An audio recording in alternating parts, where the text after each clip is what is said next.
우리 교재 11페이지 펴주시기 바랍니다. 11페이지 우리 로마 글자로 우리 숫자로 4번 특징에 대해서 봅니다. 마태복음의 특징 맞죠? 예. 우리 마태복음의 특징을 우리가 알아야 이유는 똑같은 성경이라 할지라도 저자의 관점을 가르쳐주고 수신자가 누구냐에 따라서 가르쳐주다가 보니까 이 특징이 제각기 각각 달라요. 그래서 마태복음도 역시 이 특징이 있는데 그 특징이 A번 나오죠. 그리스도 안에서 완성된 예언, 완성된 예언이에요. 특징이. 그래서 1장부터 시작하면서 이사야 7장 14절의 말씀을 완성하는 이야기가 나오죠. 예를 들어서 이런 이야기가 나와요.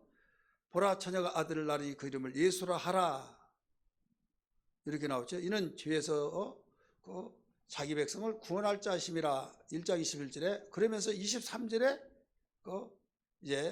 보라 처녀가 아들을 낳으니 임마누엘 하리라 함을 이루려 하심이라 이렇게 나와야 안 나와요? 나오죠. 이건 예언의 말씀을 이루었다는 거죠. 그래서 이런 식으로 우리가 성경 보면 구약의 인용들을 예언했던 인용들을 굉장히 많이 이루려 하려 하심이라 이루려 하려 하심이라 이런 말이 나오잖아요. 씨 뿌리는 비옥 가운데서도 우리가 볼 수가 있어요.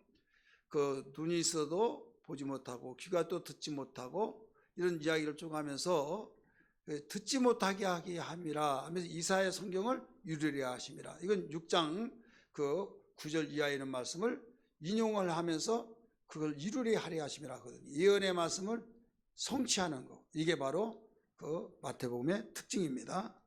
그리스도 안에서 완성된 예언. 1번 마태복음의 독자는 유대인이다. 지난번에 말씀드렸죠. 마태복음의 독자는 유대인이에요. 복음이 전파되는데 세계 모든 만방에 퍼져나가는데 복음서를 통해서 일주했어요. 자, 마태복음은 유대인을 향해서. 지난번에 우리 개관에서 말씀드렸죠. 마가복음은 누구를 향해서요? 마가복음 이방인에 대해서. 그 다음에 누가복음은 여기에 로마 데오빌로 가요 그랬잖아요. 로마 황제. 그 다음에 요한복음은 이방인이지만은 여기 헬라인에 대해서 수신자가 각 다르다고 말했어요. 그래서 마태복음 독자는 유대인이다. 2번 마태복음의 1장부터 예수님의 족보를 보여줌으로써 족보. 유대인은 아브라함과 다윗의 자손 즉 메시아라는 것을 증명해 주고 있다. 유다 자손에서 메시아가 나온다. 예언은 그렇게 나왔죠. 그러면서 아브라함부터 시작해서 왜 아브라함부터 시작했냐? 아브라함이 이스라엘 조상이거든요. 거기에서 낳고 하면서 12지파를 전체 문어발처럼 펴진 것이 아니라 유다 12지파를 이야기하면서 유다로 좁아지죠. 그래서 유다로 계속 이어져 나와서 예수가 나온 거예요. 그래서 예수님은 예언대로 성취되어서 유다 자손으로 오셨다. 이걸 증명해 주고 있는 거죠. 3번 마태는 예수님의 예언된 이스라엘 메시아 왕으로 묘사하며 강조한다. 이 왕으로 묘사를 해서 강조하고 있어요. 4번 마태는 예수님께서 메시아의 자격을 갖추시는 것을 다른 복음서들보다 더 많은 구약 인용을 통해 입증해 준다. 가로해 놓고 몇 번이라고 그랬어요? 130번째. 어마어마하게 인용을 많이 한 거죠. 구약의 예언의 말씀을 이렇게 많은 인용을 130번을 인용했다. 이게 적은 숫자가 아닙니다. 이것만 보더라도 무엇을 가리키고 있어요? 메시아의 자격을 갖췄다. 이거예요. 대부분 신약은 구약의 완성이다. 그래서 이 신약을 다 알고 믿으면 구약을 다 우리는 완성하기 때문에 거기에 알 필요가 없다. 이런 사람들이 있어요. 사실 맞는 것 같기도 하지만 맞으면서 틀린 거예요. 그렇기 때문에 왜 틀리고 그러냐면 여러분 지금 여기에 태양빛이 얼마나 뜨겁든지 이게 40도가 일주일에 일어납니다. 40도. 40도가 일어나서 가을에 40도가 말이 되냐? 막 그렇게 미리 말했어요. 그런데 그 말이 며칠 있다가 이루어졌어요. 그러면 하겠어요 안 하겠어요? 근데 말없이 내가 40도 일어난다고 말했지 않느냐? 언제 말했냐 이거죠. 지금 방금 40도가 하니까 그렇게 말을 하는 사람 이런 있죠. 우리가 대인관계 하면서 어떤 공동체 생활 하다 보면요. 그때 내가 이렇게 말했다고, 내가 이야기했다고, 누구한테 이야기했냐고 했더니 다른 사람한테 이야기했다고. 우리가 그 사람 모르잖아요. 그러니까 너무 권위도 없고 그 말에 신뢰가 될 수가 없죠. 이것은 그 사람이 미리 말했던 것이 현실로 닥쳐올 때, 그 사람은 좀 우리하고 달라. 성견 지명이 있는가 보다. 이것도 한두 번이지 계속 그가 말한 대로 다 되어지면 이것은 그 사람이 말할 때 내가 뭐 알겠습니까? 이런 거 똑같습니다. 그런데 하나님이 나에게 이렇게 말씀하셔서 말했습니다. 라고 한다면 하나님에 대해서 부정했던 사람이 말을 인정하겠어요? 안 하겠어요? 하죠. 한 번도 틀리지 않고 한 번도 빗나가지 않고 다 그대로 맞더라 이거죠. 그게 권위예요. 그래 구약에 우리가 그 중요성이 뭐냐면 그거예요.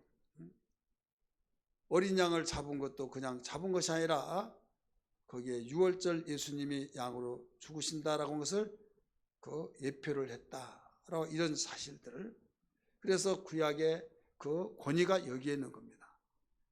그렇기 때문에 구약을 반드시 읽고 신약을 읽을 때 여기에서 어느 것이 맞냐 이 말은 일맥상통이 된다 이거죠. 구약의 예언의 말씀이 여기서 나눠지고 여기서 맞고 있죠. 구약 시편에 보면 제비를 뽑아서 옷을 나눠 가졌다 나와야 안 나와요? 나오죠. 근데 이 신약에서 예수님이 십자가에 죽고 난 뒤에 그의 옷을 제비 뽑아서 나눠 가졌다. 이것을 그 예언을 이루려 하려 하심이라. 심지어는 목마르다 했을 때 쓴 해ong에 탄 심포도를 주었잖아요. 목마르다고 했을 때 정말 목말랐다고 한다면 갈대로 딱 찍어서 주었을 때 그게 해소가 되겠습니까? 야 이놈들아 내가 죽으려고 하는데 그렇게 인색하냐. 물 한 바가지 좀 달라. 그 꿀 뜨고 마시고 더 달라 막 이렇게 할 수도 있잖아요. 그런데 목마르다고 하면서 목마르다고 말하지 않으면 주지 않을 거 아니에요. 그런데 갈대로 딱 찍어서 한 방울 툭 떨어지니까 됐다 하면서 목마르다 할 때 그 예언을 이루게 하기 위해서 말씀하셨다. 그러니까 권위가 있다 이거죠. 그래서 우리 구약은 우리가 반드시 읽어야 할 이유도 또 예수님이 메시아 자격을 갖추면서 메시아의 당을 확신을 갖기 위해서도 그래서 이만큼 중요하다 이걸 비출 수 있어요. 자, 마태복음에서 사도행전까지 역사서라고 말했어요. 여기서 130번째. 그 다음에 5번 봅니다. 주께서 선자로 하신 말씀을 이루려 하심이니와 같은 표현이 마태복음에서만 9번이 사용되었다. 몇 번이요? 9번. 마태복음에서만. 이 그림 보이죠? 마가복음도 누가복음도 요한복음 사도행전 없는데 마태복음에서만 이렇게 나왔다. 이것은 예수가 메시아임을 왕이시라는 것을 증명해 주고 있다 이거죠. 비번 5가지의 담화. 마태복음에 보면 마태복음에 나타난 5가지 담화가 있어요. 마태복음 5장 3절에서 7장 27절까지 이게 산상수훈의 담화예요. 산상수훈 이렇게 기록하면 됩니다. 두 번째는 마태복음 10장 5절부터 10장 42절까지 제자들에게 주신 강론. 제자들에게 주신 강론이에요. 그 다음에 3번은 하나님 나라의 비유. 우리 마태복음 13장은 굉장히 길면서도 모두 비유죠. 그 비유가 하나님 나라에 대한 비유예요. 천국은 마치, 천국은 마치 계속 그렇게 나오잖아요. 그래서 예수님이 그 공생애 동안 가르쳤던 내용 가운데서 마태복음에서는 5가지 담화가 나온다. 세 번째는 하나님 나라에 대한 비유로서 하나님 나라를 설명해 주고 있다 이거예요. 네 번째, 제자도를 가르치고 있어요. 제자는 이런 길을 가야 된다 이거예요. 그냥 제자 되고 싶어서 되고 그게 아니라 제자의 길이 있다 이거죠. 이런 길을 말씀을 해 주셨어요. 그래서 거기에 하나하나 그 비춰보면서 그 제자의 길이 정상적으로 가고 있느냐 이걸 자기를 점검할 수 있고, 제자들이 내가 정말 제자인가 이렇게 볼 수가 있죠. 우리 점검할 수 있는 기회가 되죠. 그다음에 마태복음 그 24장 4절에서 25장 46절까지 보면 감람산의 교훈, 감람산 교훈이에요. 예수님이 감람산에 앉으셔서 마지막 때를 그 가르쳐 주셨죠. 말세에 대해서 일어난다 하시면서 25장까지 연결시켜 나가요. 25장은 천국은 또 마치 하면서 3가지 그 비유를 가리키고 있어요. 열천의 비유, 양과 염소의 비유, 그 달란트 비유, 양과 염소의 비유 이렇게 볼 수 있죠. 그것도 감람산에서 그 교훈을 가리키고 있는 겁니다. 그래서 5가지 담화는 방금 말씀드렸던 것은 산산수훈의 담화, 제자들에게 주신 강론의 담화, 하나님 나라의 비유의 담화, 제자도에 대한 담화, 감람산 교훈의 담화다. 그 다음에 세 번째는 이야기식으로 많은 내용들이 나옵니다. 마태복음의 그 특징에 대해서 지금 말씀하고 있어요. 크게 3가지는 그리스도 안에서, 그 다음에 그 5가지의 담화 속에서, 그 다음에 세 번째는 이야기 속에서 이야기를 이렇게 하면서 거기에 그 메시지를 전해주고 있죠. 다른 사람들의 말을 이야기하는 것이 40%예요. 여기에 도표에 보면 예수님이 직접 이야기식으로 한 것이 60%입니다.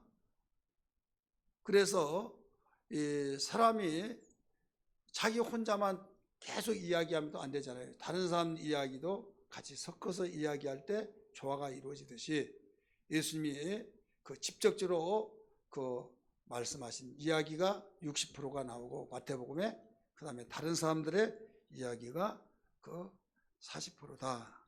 이런 비율로서 우리 발견을 할 수가 있습니다. 그 다음에 5번째, 로마 숫자 5번째, 개관에 대해서 이 내용을 세분화시킨 겁니다. 구성에서는 그 몇 가지로 나누냐? 7가지죠. 7가지. 왕의 준비, 왕의 선포, 왕의 능력, 왕에 대한 반대, 왕의 반응, 왕에 대한 배척, 왕의 부활과 승리. 다 왕 이렇게 왕으로 나가죠. 왜 그래요? 왕으로 오신 예수이기 때문에 왕을 강조하고 있는 거죠. 그래서 여기에 7가지로 구분이 된데, 여기에서 6가지도 아니고 8가지도 아니고 하필이면 또 7가지예요. 그렇죠? 이스라엘 나라의 발전이 뭐냐면 굉장히 발달된 것이 수사학입니다. 이 수사학이라고 해서 검찰이 그 피해자를 데려다가 조사하고 그런 수사가 아니라 숫자에 대한 개념을, 바로 뜻이 뭐냐 이것을 말하는 수사학이에요. 그래서 그 성경에는 숫자에 대한 개념들이 여러 가지로 나오고 있죠. 이런 부분에서 예를 들어 1은 유일신을 강조하고 있다. 2는 사람 숫자, 3은 삼일체 하나님, 이런 식으로. 그리고 6은 짐승의 수, 7은 완전수 이렇게 말하잖아요. 4는 그는 뭐냐? 4는 그 연단의 수, 연단. 그래서 40일 광야, 40년 동안 광야 생활했잖아요. 예수님이 40일 동안 기도했잖아요. 또 예수님도 40일 동안 뿐만 모세도 40일 동안. 그래서 사자가 나오면 다 연단이라고 하는 숫자예요. 히브리 백성들의 그런 숫자를 가지고 말을 한마디 한마디 하고 숫자로 암호를 주더라도 그렇게 주는 거예요. 그래서 이 요한계시록이 복잡하고 어려운 것이 뭐냐면 막 그 네 생물이 나오기도 하고 막 이런 거 나오잖아요. 일곱 대접을 가진 천사에 대해서 나오고, 요한계시록에 이 교회론에 대해서 1장은 서론이 요한계시록이, 2장 3장은 교회에 대해서 나와요. 교회론. 교회론이라고 하면 교회에 대해서 소아시아 7교회 나오잖아요. 그 다음에 4장부터 이제 쭉 나오면서 이제 5장에서는 그 인을 7인에 대한 거 나오잖아요. 인. 4장은 하늘로 그 휴거되는 이 장면이 나온다고 한다면, 그래서 휴거되어서 먼저 가서 천상을 보는 장면이 나오잖아요. 5장부터는 유다 자손 중에서 이 인을 뜰 자가 있다 그래요. 두루마리 인이 있는데 인봉해 가지고 뜰 수 있는 사람이 하나도 없다 보니 엉엉 울었잖아요, 사도 요한이. 근데 천사가 와서 울지 마라, 인을 뜰 자가 있다, 다윗 자손 유다 자손 중에서 있다 해가지고 첫째 인을 떼니 둘째 인을 떼니 하면서 몇째 인까지 떼요? 7째 인을 떼니 이렇게 나와야 나와요. 그러니까 복잡한 것까지만 정리해 가면 되면 돼요. 그 다음에 인이 7째 인을 딱 떼면 끝났다 생각하는데, 7째 인을 떼니 첫째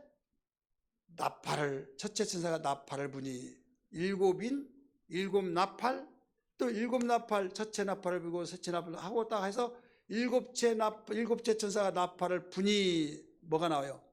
첫째 대접을 가진 천사가 이렇게 나오잖아요. 그래서 7째 대접을 가진 천사가 또 나와서 그때 이제는 바벨론이 무너지는 장면이 나오죠.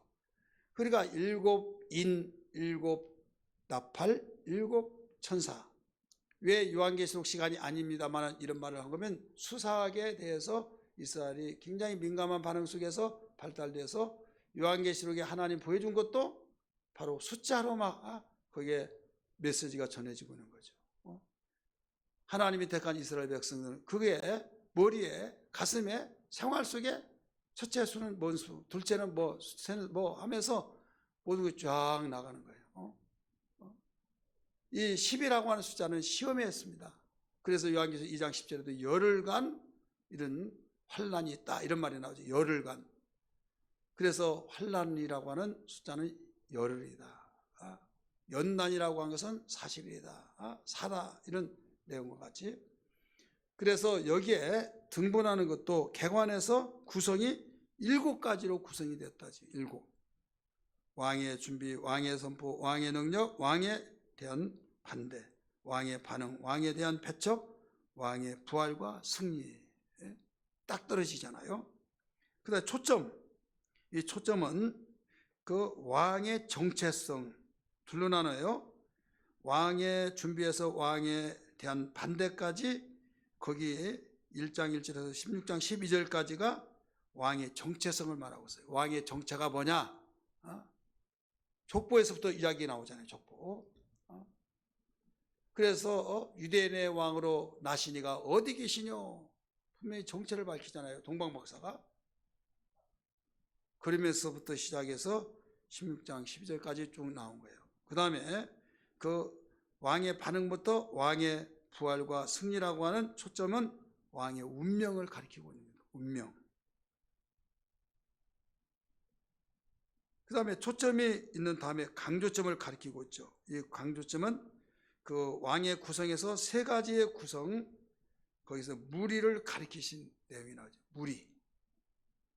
그 다음에 이 4가지의 그 구성을 우리 제자들을 가르치심. 자, 무리를 가리키고 제자들을 가리키는 건 뭐가 다르냐? 무리는 예수님이 이적과 기사 표적을 행할 때 소문에서 소문을 낳고 모든 사람들이 모여드는 그 무리예요. 근데 그들에게 가르치시고 당신이 불러가지고 제자가 된 제자들에게 집중적으로 가르치신 그 내용이에요. 그래서 여기에 그 강조점이 무리들에게 가르치는 강조점이 다르고 제자들에게 가르치는 강조점이 다르다. 이것을 여기서 가르쳐주고 있습니다. 그 다음에 우리는 장소가 그 어떻게 되냐? 장소 갈릴리, 그 다음에 유대, 여기서 가르치는 내용들이에요. 활동하는 사역이에요. 예수님이 공생애를 사역할 때 어디에서 사역을, 역사니까 그냥 막연하게 아니라 언제 어디서 무엇을 어떻게 해서 육하원 측에서 분명히 장소가 있을 거 아니에요. 그가 사역한 병을 고쳤던 가르치셨던 복음을 전파했던 예수님의 3대 사역이 뭡니까? 천국 복음을 전파하시고 천국 복음을 가르치시고 그 다음에 병을 고치시고 이거잖아요. 그러니까 그런 사역이 어디에서 했느냐 이거죠. 그 사역의 장소가 여기에 앞에서부터 구성의 네 번째까지 거기는 그 갈릴리에서 했다. 그 다음에 뒤에 세 번째 왕의 반응부터 부활의 영광과 승리하는 그 구성에서는 유대에서 했다. 여기 갈릴리와 유대는 어떻게 다르냐? 유대는 좀 더 넓은 의미예요. 갈릴리는 그 좁은 의미예요. 그래서 유대 지경이 좀 넓죠. 분열왕국 시대는 유다는 국호를 말하고 있죠. 유대와 그 다음에 북왕국 이스라엘 이렇게 되어지죠. 그래서 확대가 이렇게 되어진 넓은 의미에서 갈릴리 좁은 데서 말하니까 형제들이 그랬잖아요. 왜 여기서 조그마한 데서 말하냐? 좀 드러나게 유대 같은데 활발하게 대도시에서 활동하지 그랬냐라고 이렇게 말하는 사건을 우리가 볼 수 있죠. 그러면 시간은 어떻게 되냐? 교관 속에서 그 30년 무엇을 왕의 준비하는 일이 30년이었다 이거죠. 그 다음에 그 사역은 얼마였느냐? 3년 6개월 사역은. 그 다음에 마지막 왕의 준비 부활과 승리를 위해서는 일주일. 우리가 사순절 고난 주일가를 통해서 우리가 분량을 보면 일주일간 했던 것이 굉장히 많죠. 마태복음 21장에서 28장까지가 일주일이에요. 주일날부터 토요일날, 그 다음에 이튿날 안식 후 첫날 부활 때까지는 8일간이죠. 그 21장부터 28장까지 그 내용이 굉장히 많잖아요. 일주일과 8일간의 그 사건이. 그런 반면에 여기에 그 4장부터 시작해서 27장까지는 3년 6개월 동안 예수님이 사역하신 기간이에요. 그러면 3년 6개월에 가리키신 그 기간과 일주일에 가리키는 그 사역하는 기간을 이런 성경의 그 숫자, 그 페이지로 본다고 한다면 어마어마한 차이가 나죠. 이거 무엇을 의미하고 있느냐? 그만큼 일주일이 시간은 없죠. 해야 할 일은 많죠. 그러니까 설교를 하다 보면 시간은 없죠. 전화할 일은 많죠. 그러니까 다급해진 것처럼 예수님이 바로 그런 심정을 가지고 활동하셨다는 것을 의미해주고 있는 거죠. 물론 또 기자가 그 매우 귀중한 사건만 딱딱 집어서 기록했기 때문에 그렇다는 것도 있지만은 여기에서 얼마나 귀중하고 이건 놓칠 수 없는, 여러분 일간지들이 있고 석간지들이 있지만은 거기에 모든 신문사들이 다 거기에 대해서 그 대서특필하고 톱기사로 다룬다고 한다면 다 중요하다는 거예요? 안 중요하다는 거예요? 다 중요한 거죠. 마태복음, 마가복음, 누가복음, 심지어는 요한복음까지 네 기자들이 똑같이 사건을 다루었다고 한 것은요, 이건 그만큼 귀중성을 강조하고 있는 겁니다. 성경 공간복음까지는 세 복음이 같이 기록된 데가 많아요. 근데 사복음까지 덧붙여서 말하는 데는 그렇게 많지는 않습니다. 그걸 보면 사복음서가 같이 다루고 있다는 것은 이건 어마어마하죠. 그리고 이 기간적으로 볼 때 그 3년 6개월 동안 일주일 볼 때 일주일의 양이 더 많잖아요. 마태복음 몇 장까지 있어요? 28장까지 있죠. 그러면 21장, 22, 23, 24, 25, 26, 27, 28 8장까지인데 여기에서 일주일 양이 바로 3년 6개월 동안 양과에 비교할 때는 여러분이 판단해 볼 수 있잖아요. 여기에서 우리는 그냥 그런가 보다 생각하지 말고 여기에 개관 속에서 비춘 메시지는 예수님의 마지막 사역의 이만큼 절정을 이뤘다는 거죠. 예수님 죽으러 오셨잖아요. 그 죽음에 대한 것을 다른 사람이 볼 때는 별 볼 일 없고 막 이적과 기사 표적을 나타내고 막 죽은 자를 살 그게 더 재미있고 그게 막 모든 사람이 이슈화를 막 이슈를 하고 그렇게 느껴져서 그런 일이 더 귀중하다고 생각하잖아요. 근데 하나님이 예수를 보내신 것은 죽으라고 보내신 거예요. 왜 죽으라고? 우리를 구원시키기 위해서.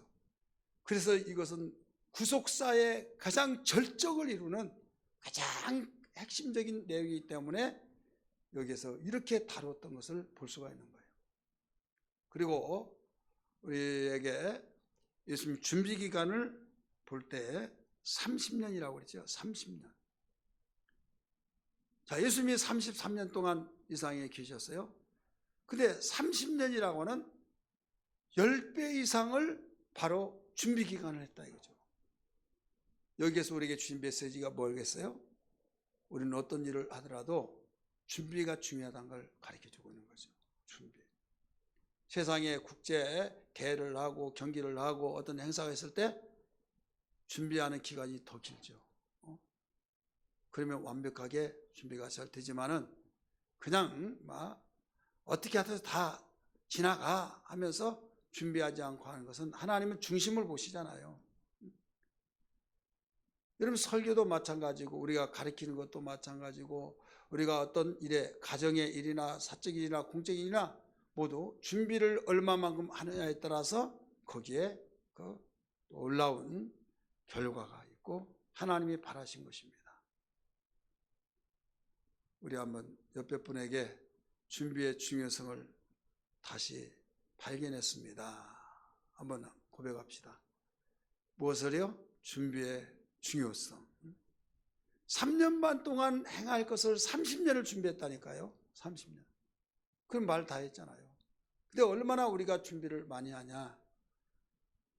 만약에 우리의 준비 없이 움직여진다고 한다면 예배를 드리기 위해서도 어떻게 해요? 준비가 많이 있어야겠죠.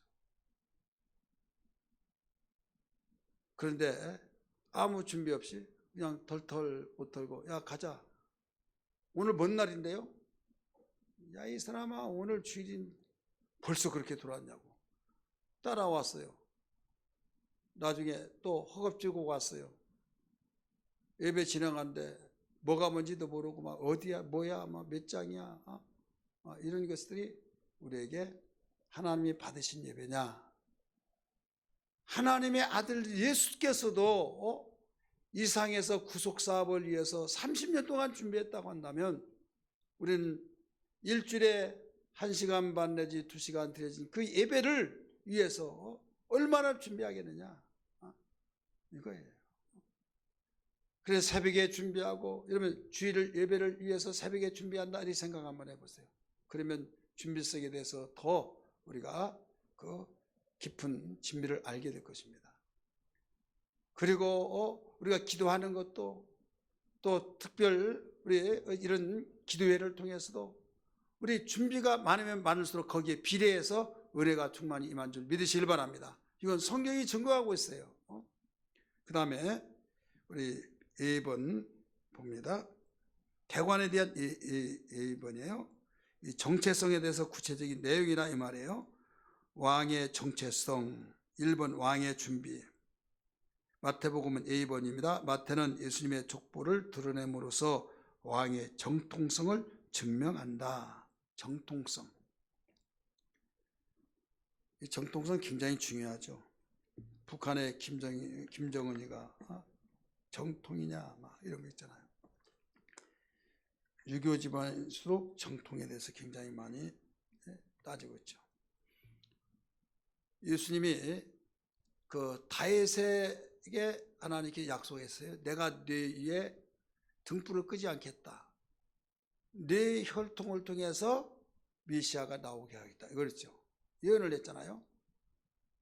그래서 하나님은 그 약속을 지키시기 위해서 다윗의 등불을 끄지 아니하시고 계속 낳고 해서 나와서 누구까지 나왔냐? 예수가 나왔어요. 그러면 지금 예수를 왕으로 오신 예수를 기록하기 위해서 지금 유대인들에게 이 복음을 전하기 위해서 기록했잖아요. 그러면 다른 이유가 있다고 한다면 그 뒤에도 낳고 했을 거예요. 근데 예수가 낳고는 딱 끝났어요? 안 끝났어요? 끝나버렸잖아요. 이것은 무엇을 가리키냐면 예수를 조명하고 예수가 왕으로 나셨다는 걸 전하기 위해서. 그런데 정말 전통성이 있느냐 이거죠. 그래서 그 전통성의 정체성을 확인해 주기 위해서 족보 이야기가 나온 거예요. 교훈 같이 한번 읽읍시다. 시작. 하나님은 자신의 목적을 위하여 우리의 생각에 보잘것없고 어울리지 않게 보이는 사람들도 사용하신다. 우리가 어떻게 보면 이런 생각하는 사람이 있어요. 하나님의 아들 낳게 좀 멋들어지게 막 모든 세계 사람들에게 여봐라 내 아들을 보내노라 하고 막 쾅쾅쾅 하면서 소리가 막 쫙 퍼져나가면서 막 어떤 백마를 타고 차박차박 소리 나면서 계속 위에서 팍 내리면서 딱 앉아서 막 하면 야 하고 막 더 굉장히 호감 있고 더 굉장히 이슈화가 되고 막 그럴 것 같대요, 안 그럴 것 같아요? 그렇죠. 근데 왜 그렇게 오지 않게 하시고 그 자칫 잘못해서 하나님이 전적으로 도와주지 않았더라면 이 마리아는요 정말 오해 많이 받아요. 그렇잖아요. 요셉하고 정혼 대상인데 결혼할 대상인데 자기가 알고 하나님이 알지만 자기는 가까이 하지 않았다 이거. 그런데 배가 불러오고 만삭이 될 때 뻔할 뻔짜하지 않아요. 혼자 임신한 사람이 어디 있어요. 그걸 다른 사례를 통해서 부정한시를 했구나.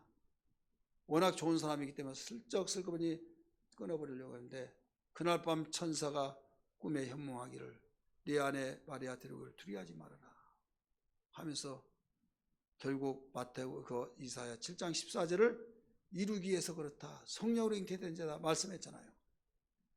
그러니까 왜 하나님은 이렇게까지 오해를 받을 수 있는 요소가 있음에도 불구하고 또 한 번이라도 어떤 여자가 남자 없이 태어났으면 모르는데 그런 일이 역사상 없는데 마리아 이것이 시작과 끝이에요. 마리아가 예수를 탄생시키고 잉태해서 탄생하는 그 수태되어 나오는 이런 놀라운 사건은 시작과 끝이다니까요. 믿으시길 바랍니다. 왜 그랬을까요? 인간으로 오시기 위해서 그렇다 이거죠. 그럼 인간으로 오시려면 어떻게 낳아야 된다 이거죠. 어떻게 혈통으로 낳아야 된다 이거죠. 그래서 혈통은 분명히 맞는데 그러면 누구의 혈통이냐? 아브라함이 낳고 한다 이거죠.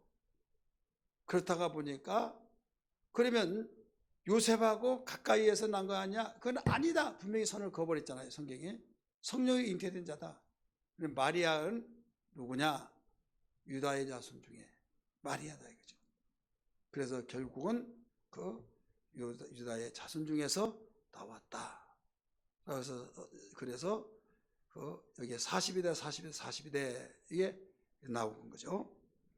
자, 여기에 두 번째 비번 마태는 예수님의 탄생 기사를 통해 예수님이 유대인의 왕임을 입증한다. 입증하고 있죠. 교훈 생략합니다. 10번 마태는 예수님의 침례에 대한 성부 하나님과 성령 하나님의 확증을 기록한다. 3장 16절에서 17절 잘 알죠. 침례받고 올라오실 때 미리 말씀하셨어요. 이는 내 사랑한 아들이요 내 기뻐하는 자라. 자, 성부를 가리키고 성자를 가리키고 있어요. 하늘에서 아버지의 음성이 성부요. 누구 위에든지 머리에 빌가진 성령이 임하시면 성령이 임하시면 성령 가리키고 있죠. 성부, 성자, 성령 삼위일체를 통해서 여기서 확증됐다. 이걸 여기 증명해 주고 있죠. D번 마태는 예수께서 사단의 시험을 말씀으로 물리쳐 승리함을 기록한다. 예수님은 육체로 오셨기 때문에 사단에게 시험을 받았다. 이걸 가리키고 있죠. 교훈 같이 읽을까요? 사단의 유혹에 대한 해결책은 즉각적으로 말씀으로 가는 것이다. 말씀으로 물리치셨다. 그래서 우리에게 예수님이 인간으로 오셨기 때문에 우리도 사단의 시험을 받을 때가 있어요? 없어요? 있죠. 다른 걸로 이기지 말아라. 말씀으로 이겨라 이거예요. 내 어떤 달란트를 통해서 내가 지혜를 통해서 내가 어떤 사건 속에 재주가 있어 그런 걸로 이기려고 하지 말아라. 영적 생활은 하나님과의 관계 속에서 신앙생활을 이길 수 있는 것은 오직 말씀으로 이긴다 이거예요. 따라서 말씀으로 이긴다는 거예요. 자, 준비 속에서 가르쳐 주잖아요. 자, 기도했어요, 안 했어요? 기도했죠. 말씀, 침례 받았죠. 이 모두 준비였어요. 그렇기 때문에 우리는 이 세상에서 영적 승리를 하기 위해서 사역을 감당하기 위해서는 준비를 해야 할 텐데 뭘로 준비해요? 우리가 침례 받는다고 하는 순종의 얘기예요. 예수님 우리 영접하고 구원받는 사람이 침례 받잖아요. 근데 어떤 사람은 뭐 침례 받는다고 해야만 뭐 구원받나? 예수님 영접하면 구원받지 나는 안 받아. 이런 사람이 있어요. 그건 굉장히 교만한 사람이에요. 왜 그런 줄 아십니까? 침례 받아야 구원받는다고 한다면 받지 말라고도 받아요. 예, 구원받으려고. 근데 침례는 구원의 조건이 아니라 순종의 조건이에요. 하나님의 일을 한 사람은 순종이 기초가 되어야 된다는 거예요. 순종. 그래서 순종부터 시작해서 그래 순종을 하지 않으면 어떤 것도 그런 준비성이 되지 않는 거죠. 순종을 하고 그 다음에는 이제 금식기도 했던 것처럼 기도하는 거예요. 기도가 있을 때 말씀이 생명이 있다는 걸 믿기 바랍니다. 기도하다가 시험을 받잖아요. 마귀에게. 그럴 때 기도하신 주님이 여기에서 기록되었으되 하면서 말씀을 무기로 삼고 단호하게 물리쳤죠. 여기서 우리는 알아야 할 것이 순종과 기도와 말씀, 이게 삼일체가 되는 거예요. 우리에게 준비하면서 접근하는 원수 악한 마귀가 우리를 넘어뜨리게 하려고 할 때 이길 수 있는 비결이 여기에 있다. 어떤 일에서든지 우리가 순종의 마음 자세, 그래서 순종이 제사보다 낫다고 그랬잖아요. 그 다음에 기도해야 된다. 기도할 때 말씀에 힘이 있다 이거죠. 따라서 합시다. 기도할 때 말씀에 힘이 있다. 기도하지 않고 말씀을 하면 소리나는 괭가리 같다는 걸 기억하면서 이 세 가지가 항상 같이 병행해 나가야 되는 줄 믿으시기 바랍니다. 두 번째, 왕의 선포. 마태복음 4장 12절부터 왕의 선포가 나와요. 이번 마태는 예수께서 뭐라고 그랬어요? 회개의 메시지를 선포하고 지자들을 부르셔서 천국 복음을 전파하심을 기록한다. 회개하라, 천국에 가까웠느냐 이렇게 말하죠. 그 다음에 교훈 생략하고요. 2번 비번, 마태는 천국 백성에게 구별된 삶을 강조하시는 예수님의 산상수훈을 기록한다. 자, 구별되어진 것을 강조하고 있는 거죠. 구별된 삶. 수없이 여러분 들어서 아신 바와 같이 복에 대한 것, 이방인들의 모든 복은 공통점이에요. 이 땅에서 잘 먹고 잘 살고 편안하고 누리고 자식 잘 떼고 농경사는 농사 잘 떼고 의양을 치는 자들은 새끼 잘 낳고 번식이 잘 되고 이런 일들, 이 땅의 것을 가리키고 있죠. 근데 예수님은 여기에서 천국의 백성들은 구별된 삶을 살아야 된다 하면서부터 여기에서 강조를 첫 메시지에서 가리키면서 가리키고 있는 거죠. 그게 복에 대한 것에서부터 구별이 되는 거예요. 그러면 이방인들에게 구한 것은 무엇을 먹을까 입을까 마실까를 구하지만 너는 그의 나라와 그의 일을 구하라, 이렇게도 가르쳐주죠. 구별되게. 복이라는 것을 이미 말씀드렸는데 그렇게 복으로 알고 있으면 너희는 아니다. 심령이 가는 자는 복이 있다, 애통하는 자는 복이 있다, 마음이 청결한 자는 복이 있다 하면서 8가지 복을 가르쳐주잖아요. 완전히 세상 사람들에게 가지고 있는 생각의 복과 우리가 주님께로부터 들은 복이 구별이 돼야 한대요. 되죠. 그러니까 여기에서 구별이 되지 않고 복 하면서 사모하면 여러분 우리가 하나님이 바라시는 복이 아니라는 걸 알 수 있어요. 우리가 바라는 그렇게 애통하는 복은 하나님이 구별된 그 복을 1순위로 여기고 기도하고 사모하면은 그 세상 사람들이 구하는 복은 하나님이 알아서 먼저 하신 하나님이 다 거기에 주신다는 거죠. 이 모든 걸 너에게 더하시리라 믿으시길 바랍니다. 그래 복에서부터 우리 구별되고 기도도 구별되고 우리가 하는 사역도 구별되고 소금과 빛이다. 이거 구별되게 가르쳐 주잖아요. 소금은 짠맛, 맛을 내는 것이죠. 세상은 맛이 없어요. 그냥 내가 좋은 대로 그게 다 맛이. 그러나 짠맛. 그다음에 방부 역할을 하죠.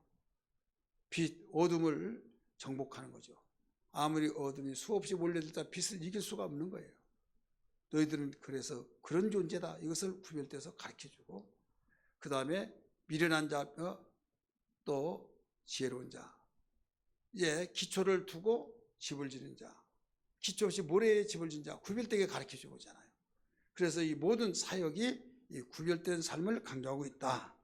그 다음에 세 번째, 왕의 명령, 왕의 능력. 왕의 능력에서 병을 고치고 막 이런 사건이 나오죠. 2번, 마태는 예수님의 10가지의 기적을 기록함으로 치유하시고 회복시키는 왕의 능력을 보여준다.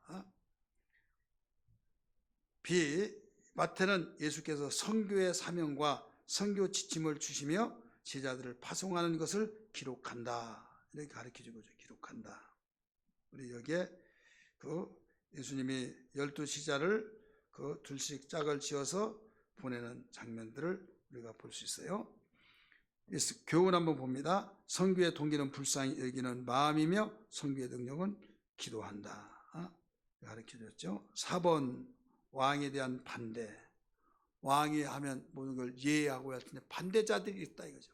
자, 왕이 말하는데도 반대하는데, 여러분, 우리가 예수 믿고 하나님 명령을 따라서 생활하는데 반대하는 사람이 있겠어요, 없겠어요? 있는 것을 이상하게 여기면 안 돼. 왜 하나님을 내가 사랑하고 섬기는데 왜 반대하고 왜 비판하고 왜 조롱하고 그러냐? 그럴 때 여러분 뭐라고 얘기했어요? 아니야 그거 아니야. 그렇게만 여러분 생각하니까 그렇지 그렇게 거기에 의미를 부여하지 마. 이런 사람이 있어요. 아니라고.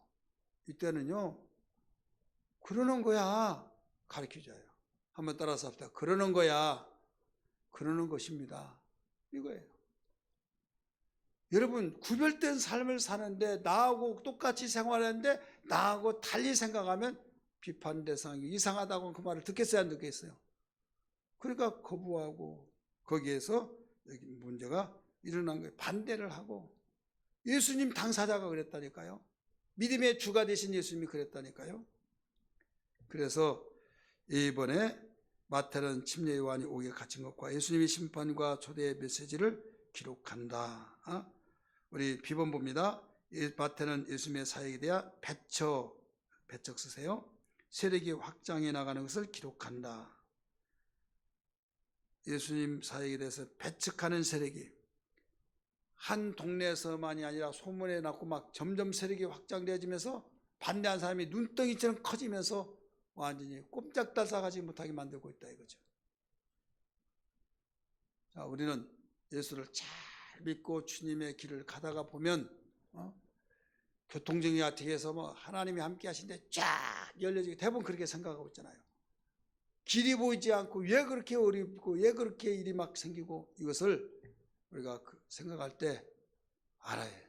무엇을 알아야 하냐면 내가 정말 하나님께로부터 귀하게 쓰임받고 귀한 알곡이구나. 이걸 감을 잡아야 될 줄 믿습니다. 정말 알곡 중에 알곡이구나. 설교 시간에도 많이 이야기했지만 쥐나 새들이 쭉정이에 달라붙어요. 귀신같이 한다는 말 있잖아요.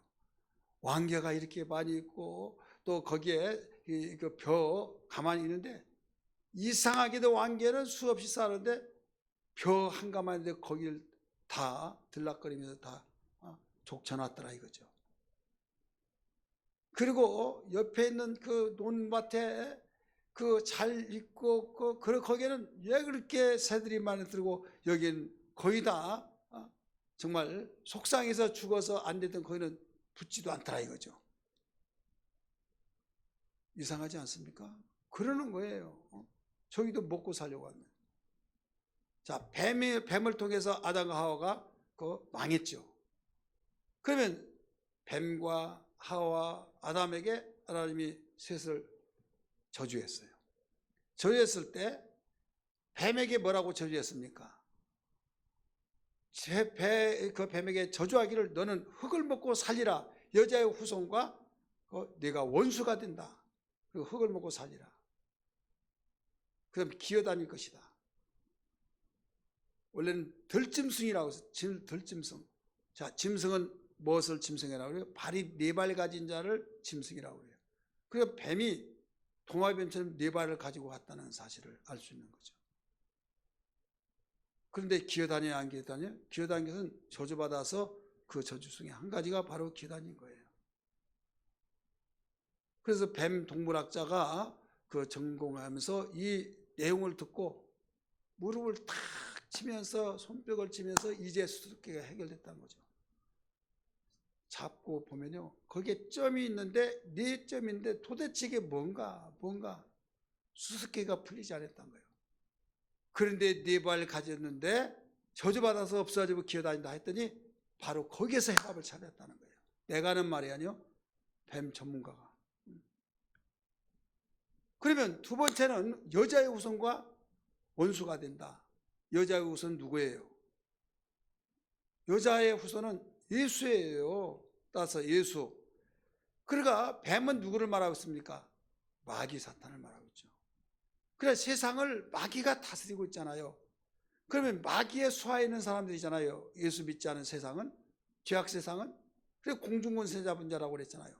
그렇다면 지금 우리는 예수 믿는 사람이 누구의 영적으로 후손이에요? 예수의 후손이에요. 쉽게 말해서. 그러면 원수가 된다고 이미 예언을 해놨다 이거예요. 예언을. 그러면 핍박을 하고 조롱하고 방해하고 해방한 것이 당연한 것이다. 이걸 알아차려야지. 왜 그러냐고, 하나님 나를 왜 버렸냐고, 그게 아니에요. 바울이요, 복음 전하기 전에, 예수께 돌아오기 전에는요, 스타였어, 스타. 얼마나 우러러봤는지 몰라요. 근데 예수 복음을 증거하고 난 뒤부터 만신창이 되고 만물이 찌꺼기같이 되었다. 그렇게 말했잖아요. 여기 가도 저희가 동네북이란 말 뜻이 막 강도의 영과 강의 영과 동족의 영과 산의 영과 바다의 영과 막 유대의 영과 그거 헤아릴 수 없고 막 수없이 40에 하나 가만매를 맺고 막 이런 말이 어마어마하게 기록되어 있죠. 어떤 제 후부터요? 복음을 증거하고 하나님의 뜻대로 살려고 할 때 바로 그랬다. 우연한 것이 아니라 이미 예언해 놨잖아요. 여자의 후손과 네가 원수가 될 것이다. 그래 예수의 믿는 사람과 마귀의 사탄은 원수가 되니까 그럴 수밖에 없다. 여러분 이제는 그런 일이 일어나 걸러랑 당연한 것이다. 어떻게 해? 이기려면 기도하고 순종하고 말씀으로 무장하고 이게 나가는 거예요. 할렐루야. 오늘날 교회가 이걸 가르쳐야 하는데요. 기복신앙으로 예수 믿으면 아무 일이 일어나지 않습니다.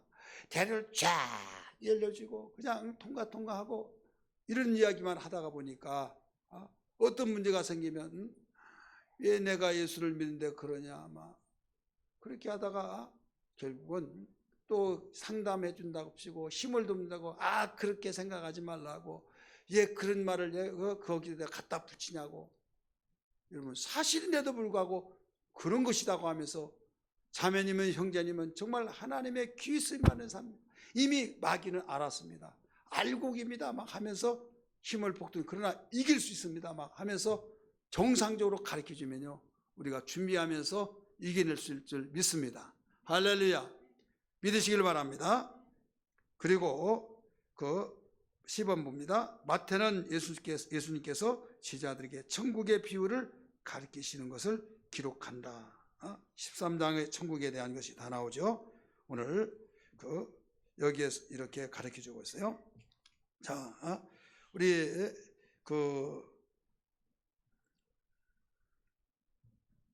D번 마태는 침례 요한의 죽음과 예수님의 기적과 뭐예요? 그 다음에 사역.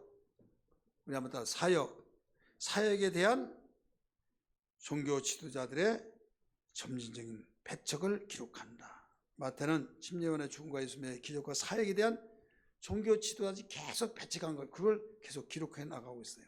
왜 그렇습니까? 6가지 이유를 사건을 밝히고 있잖아요. 여기 1번, 2번, 3번에서 6번. 그러니까 이와 같이 배척한 것이 많이 있다. 이상하게 여기지 말아라. 당연한 것이다. 이것으로 네가 알곡이냐 쭉정이냐 네가 하늘의 사람이냐, 이로부터 네가 주어진 사람이냐, 진리로 거듭난 사람이냐 아니냐, 이것을 바로 증거로 삼게 된다는 거예요. 여러분 주변에서 한번 잘 보시고 내 자신도 보세요. 내가 예수 믿고 정말로 내가 이날 생전 이런 말 한번 듣지 않았는데 안 돼. 어느 시점부터 그러냐 한번 생각해 보세요. 우리는 이걸 두려워해서는 안 됩니다. 예수님도 이 길을 가셨다. 우리가 주님이 길이라고 했잖아요. 주님이 가신 그 길을 가는 거예요. 믿으시길 바랍니다. 가는 길이기 때문에 이 정도다 이거예요. 정도. 근데 주님이 십자가 죽을 때 망한 걸로 생각했지만은 사흘 만에 살아남으로 역전이 되어버린 거예요. 우리가 만신창이 되고 때로는 오해받고 세상 사람 믿지 않는 사람 많고 비판하는 사람 많고 나는 적고 그러니까 완전히 고립되어서 완전히 정말 힘들고 지쳐서 갈등이 일어나고 하지만요 강하고 담대해야 될 줄 믿습니다. 왜? 주님이 부활하심으로 역전시켜 버렸던 것처럼 하나님이 강하게 귀하게 사용되어서 범사의 문제에서부터 시작해서 모든 영적 생활에서 하나님이 전폭적으로 밀어주고 이끌어주고 돌봐주시기 때문에 이긴다는 것을 확신하시길 바랍니다. 할렐루야.